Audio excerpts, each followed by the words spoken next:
అందరికీ నమస్కారం. ఈరోజు మీ అందరికీ నేను వినిపించబోయే కథ సంకెళ్ళు. రచయిత వి అశ్విని కుమార్ గారు.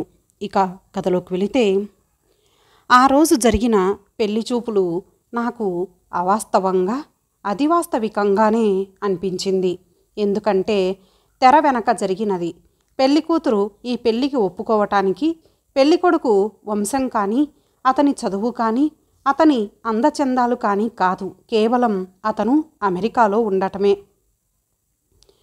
అలాగే పెళ్ళికొడుకు ఈ పెళ్లిచూపుల తంతుకు వచ్చింది ఈ అమ్మాయి అమ్మా నాన్నల స్టేటస్ చూసి కానీ ఆ వెనక ఉన్న ఆస్తిపాస్తులు కోరి కానీ కాదు, కేవలం అమ్మాయి చదువు అమెరికాలో ఉద్యోగం చెయ్యటానికి పనికి వస్తుందని.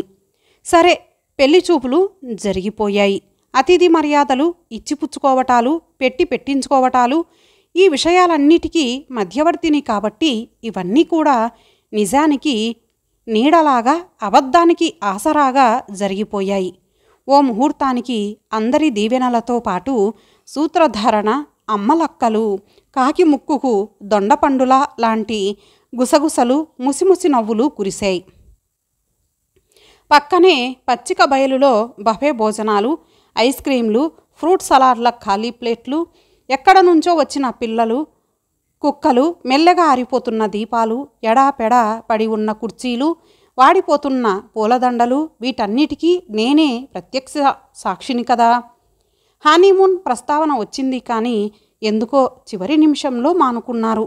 ఒక వారం రోజుల్లోనే కొత్త పెళ్లి కొడుకు అమెరికా ఎగిరిపోయాడు. హైదరాబాదు విమానాశ్రయం కోలాహలంతో ఒక్కన్ని పంపడానికి 100 మంది వెళ్ళాం. ఎవరి గొడవలో వాళ్ళున్నారు. ఫోటోలు, ఫ్లాష్లు, జోక్లు. ఇంత గందరగోళంలో నరేష్ నా దగ్గరకొచ్చి, ఒక నెల రోజుల్లో పేపర్లు పంపుతాను, వీసాకి గైడ్ చేయండి, ఉషకి వీసా రాగానే వెంటనే పంపే ఏర్పాటు చేయండి, మీరే మద్రాస్ తీసుకెళ్ళాలి, మా వాళ్ళు పట్టించుకోరు, తను రాగానే 60K జాబ్ రెడీగా ఉంటుంది. ఇంకా పేపర్లు రాలేదే, అబ్బాయికి ఉద్యోగం ఏమిటి, అసలు లీగల్ వీసా ఉందా, ఈ అనుమానాలతో బాహాటంగానే ఉష పెంపుడు తల్లిగారు అవకాశం దొరికినప్పుడు నా కాలరు పట్టుకుంటూనే ఉంది. ఇక్కడే మీకు ఉష ఫ్లాష్ బ్యాక్ కొంత చెప్పాలి.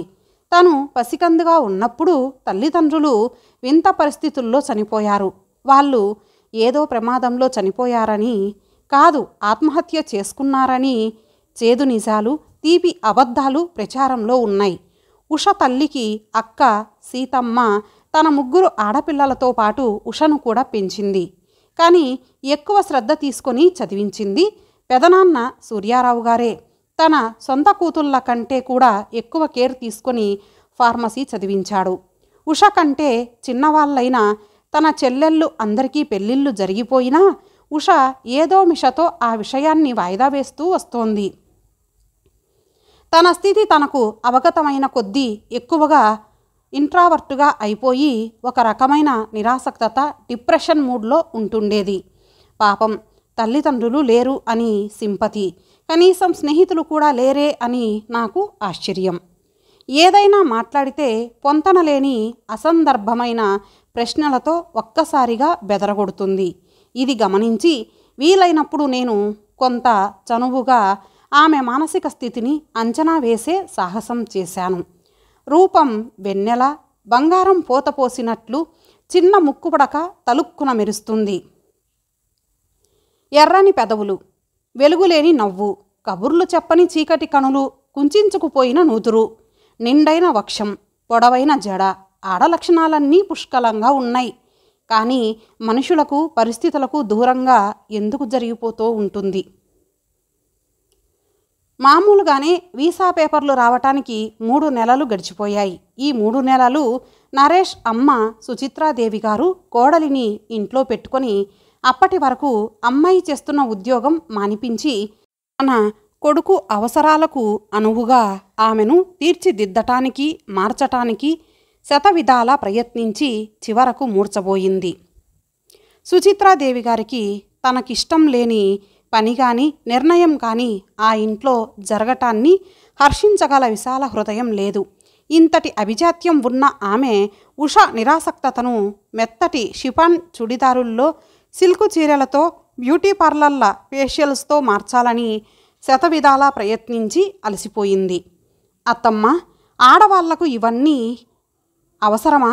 ఇవన్నీ మగవాణ్ణి ఆకర్షించటానికేనా అని ఉష అడిగితే ఆమె నోరు తెరిచినట్టు బుట్ట జాకెట్లు తడుముకోవలసి వచ్చింది.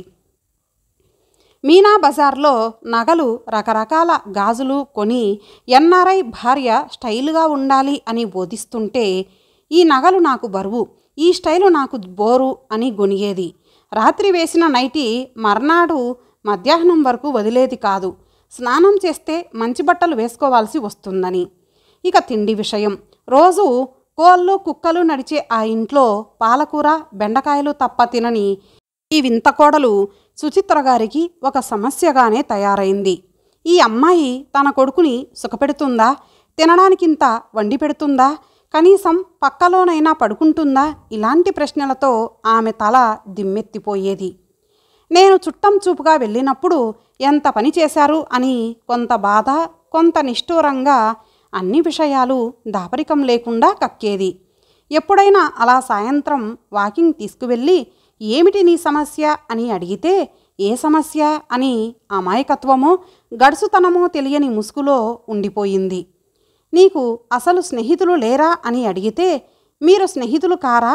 ఎదురు ప్రశ్న. నీ క్లాస్మేట్స్? షబానా అని చాలా దగ్గర, ఇప్పటికీ ఉత్తరాలు రాస్తుంటుంది. పెళ్ళి చేసుకోలేదు. పెళ్ళి అవసరమా? నీకు దేని మీద ఆసక్తి? సన్నజాజి పూలు, చిన్న చిన్న కుందేళ్ళు, అమ్మ నాన్న, చిన్ని ఆక్వేరియంలో గోల్డ్ ఫిష్. ఎప్పటితో 25 ఏళ్ల నాటి అవసాన దశలో ఉన్న అమ్మా నాన్న ఫోటో తీసి చూపించింది. వీళ్ళని నువ్వు చూడలేదు కదా, నీకెందుకు వీళ్ళ మీద ప్రేమ? కనీసం నిన్ను వాళ్ళు పెంచను కూడా లేదే. వాళ్ళు మీ తల్లిదండ్రులని ఎవరో చెబితే నువ్వు నమ్మి అభిమానిస్తున్నావు. నిన్ను చిన్నప్పటి నుంచి పెంచి నీ బాగోగులు చూసిన నీ చుట్టూ ఉన్న వాళ్ళు నీకు పట్టరు. నీవు గతంలో బతకాలనుకుంటున్నావా అని కాస్త గట్టిగానే అడిగాను. నాకు గతానికి ఇప్పటి బతుక్కు తేడా లేదు, చీకటికి వెలుతురికి మధ్యలో తెరలేమీ లేవు అంటూ వేదాంతిలా వెళ్ళిపోయింది.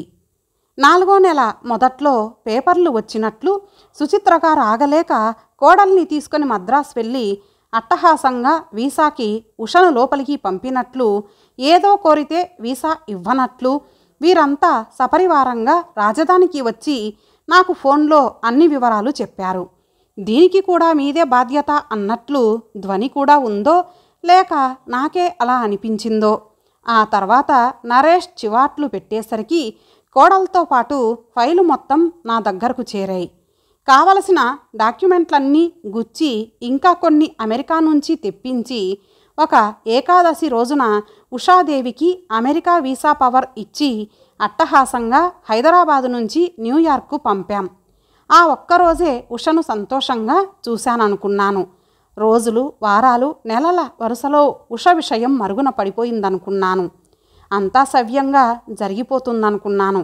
ఈ భ్రమలో నేనుండగా ఏదో 1-2 నీలి వార్తలు నా వరకు వచ్చినా గిట్టని వాళ్ళు కల్పించినవి అనుకున్నాను. ఒకసారి రాజధాని నుంచి, ఒకసారి మీరు వస్తే బాగుంటుంది అని డిప్లొమాటిక్ కాల్ వచ్చింది. వెళ్ళక తప్పదు కదా. అయితే అప్పటికే విషయం ముదిరి పాకాన పడింది. ఈ పిచ్చిదాన్ని మా వాడికి ఎందుకు కట్టబెట్టారు? నా కొడుకుని నానాహింస పెడుతోంది. వాడు రోజు అమ్మా నాకు ఈ పెళ్ళి ఎందుకు చేశావు అని ఏడుస్తున్నాడు. కక్కవలసిందంతా అయిన తర్వాత నాకు తలంటు కూడా అయ్యింది. ఆ సాయంత్రం ఫ్యామిలీ మీటింగ్ పెట్టి అసలు విషయం రాబట్టడానికి ప్రయత్నించి విఫలున్నయ్యాను. వీళ్ళెవరూ నిజం చెప్పరు అన్న విషయం మాత్రం నిజమని తేలింది. తర్వాత సంఘటనలన్నీ త్వరగానే జరిగిపోయాయి.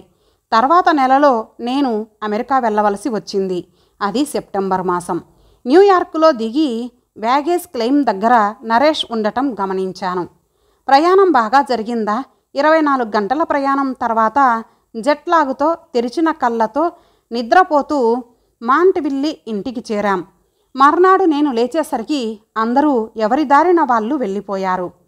మేడమీది రూంలో నుంచి బయటకు చూశాను. ఒక లావుపాటి కాకి అరుస్తోంది. పక్కనే స్విమ్మింగ్ పూల్ ఎండిపోయింది. చుట్టూ పూల చెట్లు చల్లని ఎండలో ఊగుతున్నాయి. సెప్టెంబర్లో ఆకులన్నీ పసుపు పచ్చగా మారిపోతున్నాయి. పెద్ద పెద్ద ఉడతలు చెట్లపై పరుగులు పెడుతున్నాయి. భయంకరమైన నిశ్శబ్దం ఆవహించి ఉంది. అంతలో ఆ తోటలో చెట్లకు నీళ్లు పోస్తూ ఉష కనిపించింది. ఎన్నాళ్ళైంది చూసి. అమెరికా ఆహారం కొద్దిగా లావైంది. ఇంకా తెల్లగా మెరుస్తోంది. జుట్టు కత్తిరించింది. జీన్స్ ప్యాంట్ టీషర్టులో వింతగా ఉంది. నేను మెల్లగా దిగి వచ్చి స్విమ్మింగ్ పూల్ గట్టుమీద ఈజీ చైర్లో కూర్చొని చూస్తున్నా.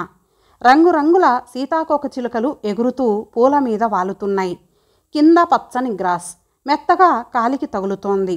వుడెన్ కాంపౌండ్ పార్టీషన్ పక్కనే ఉన్న క్రోటన్స్, వైలెట్ పూల చెట్లు, కొన్ని గులాబీ పూల చెట్లు, వీటి మధ్య ఉష ఎంతో సహజంగా ఉన్నట్లుంది.